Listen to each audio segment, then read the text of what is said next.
উন্নতি যে আমির সাহেব তিনি নাকি মহিলাদেরকে খুব অশ্লীল ভাষায় গালিগালাজ করছে। দেখছেন আপনারা? কি দেখছেন?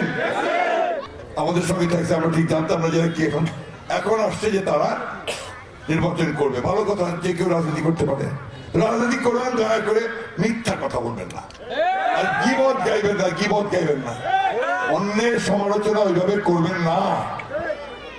এই দলটা সম্পর্কে একটি কথা বলতে পাই, আমি ক্যান্ডিডেট সম্পর্কে কোনো কথা বলবো না, কিন্তু দলটা সম্পর্কে বলবো। এই জামাতি ইসলাম ইসলামের কথা বলে, কিন্তু আপনি দেখবেন আজকে অনেক মৌলানা সাহেবরা, তারা বিশেষ করে চর মনায় মৌলানা পীর সাহেব, তিনি পরিষ্কার করে বলতেছেন জামাতি ইসলাম কোন ইসলামী দলই না। আমাদের অনেক আলেম মোলামারা তারা পরিষ্কার করে বলতেছে যে জামাত ইসলাম ইসলামের কথা বলে মানুষকে প্রতারণা করতেছে, ভুল বোঝাচ্ছে। আমাদের একেবারে সাধারণ মহিলাদেরকে, মা বোনদেরকে ভুল বুঝাচ্ছে যে দাঁড়িপাল্লা ভোট দিলে নাকি আপনার জান্নাত পেয়ে যাবে। কারণ এটা কোনো মুসলমান বিশ্বাস করবে না। মুসলমান বিশ্বাস করে যে তার আমলের উপরে নির্ভর করে আল্লাহ তাকে বেহেশতে দেবেন কি সেটা আল্লাহ নির্ধারণ করে। ঠিক তো? আরো কথা আছে, কয়েকদিন ধরে এই টেলিভিশনটা, মোবাইলটা অনেক কথা হচ্ছে।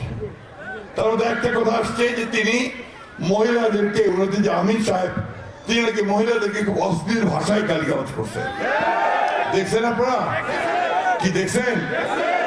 এখন যে দলের দল ও দলের নেতা, এটা আমি বলতেছি নাকি, পত্র পত্রিকায় আসছে, সোশ্যাল মিডিয়াতে আসছে, এইভাবে আমাদের অর্ধেক যে মানুষ, আমার মা বোন, আল্লাহ তাআলা বলছেন যে মায়ের পায়ের তলে বেহেশত, সেই মা বোনদেরকে যদি আমরা ইজ্জত করতে না পারি, সম্মান করতে না পারি, তার সম্পর্কে যদি কটু কথা বলতে পারি, তাহলে কি আমরা কোনোদিন বেহেশতে যাইতে পারবো?